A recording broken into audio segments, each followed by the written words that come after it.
I went through the Jefferson County court system, was where my the perpetrator was prosecuted. And I actually waited a year to report. I did not report right away for multiple reasons, but didn't really realize what had happened, thought it was my fault, all the, general victim blaming things. And so I waited. And then when I did report, I actually went through Mesa. I talked to an advocate here, and then they transferred me to Jefferson County.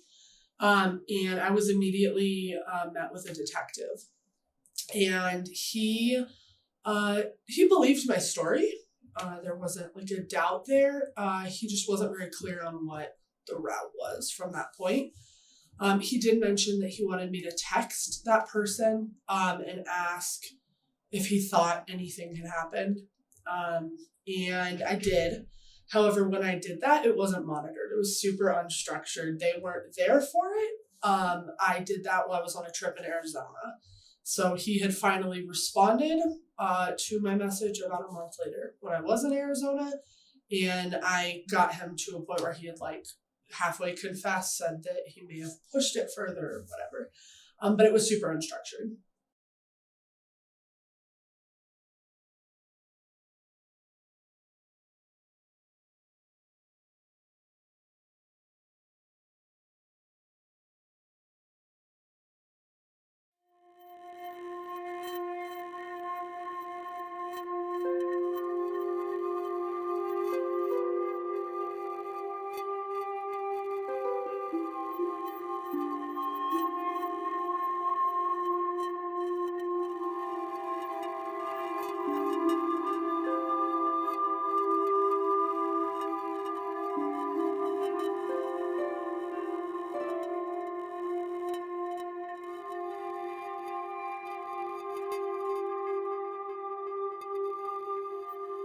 I would like people to understand that the criminal justice system in general is not a friendly place for survivors. As a matter of fact, psychologist Judith Herman made a comment that said if you want to perfectly replicate post-traumatic stress-like symptoms, insert someone into a criminal justice process, because it can be so re-traumatizing to have to go through and relive and remember, re-remember, and retell the story in what is not necessarily a supportive environment, and not only not supportive, but that the system is designed to capitalize on rape myths. So the defense might, part of the defense strategy is going to be to capitalize on, so this happened to you and you never told anybody?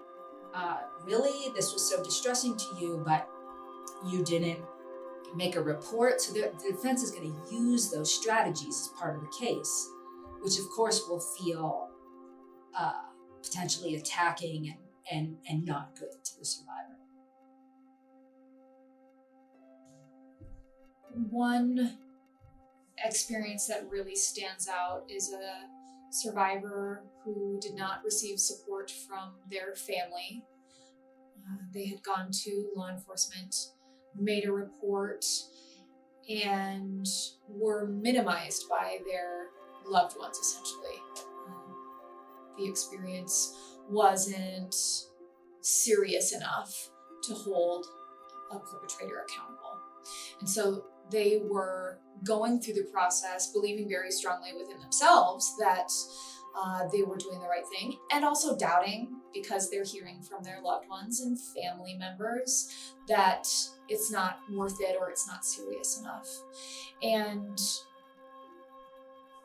thinking about the ways that a criminal justice system or process can be empowering is witnessing this survivor on the stand speaking their truth to a jury of 12 Boulder County residents who don't know them, who don't know their story outside of the case, and seeing the capability and composure and confidence of this person, knowing within themselves that they were making the right decision, and knowing for themselves that being in court would be part of the healing process, I think really sheds light on ways that speaking someone's truth in a more formal setting can feel very empowering and validating of an experience that other people may not have validated for them.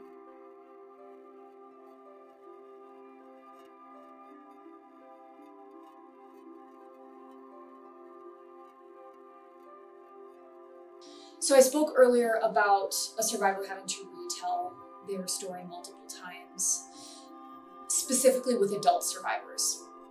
When a child experiences abuse or neglect, there is much more of a all hands on deck sort of effort from the very beginning. That happens often at child advocacy centers. And in those circumstances, a detective is there, a victim advocate is there, often the Department of Housing and Human Services or Child Protective Services is there. So the people that need to hear what happened are there at the first time that this story is recounted. That really cuts down on the number of times in the next 6 or 12 or 18 months that a survivor needs to retell what happened for the criminal justice process. And so I think in the child advocacy model, there is a great awareness of the potential harm of retelling a story. And I think that the way that we work with adult survivors has some opportunity to catch up to the way that we work with child survivors. There are also steps along the way in the criminal justice process where a survivor's input is legally required. And while their input is required, the decision, whether it's deciding on what a plea deal will be, or deciding whether to move forward with a case or not, criminally is not the decision of a survivor. And like I've said, it can feel really disempowering to share your opinion and have that not be honored. I think that there are ways for the criminal justice process to really hone those specific steps in the process to allow a survivor to have more say in the outcome of that specific step. Our work here at Mesa is so focused on empowerment because at the core of sexual violence it's a loss of power and control.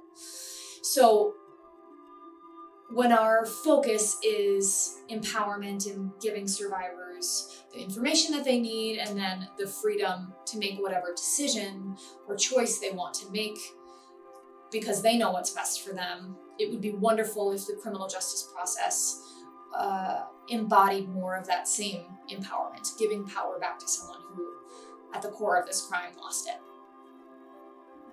I think as a general rule, we need to continue to get more trauma informed in our system response. Just understanding the impact that traumatic stress has on an individual and how our systems like court, trial, interviews can either make things worse or they can help to foster kind of, as I said, more of an even playing field.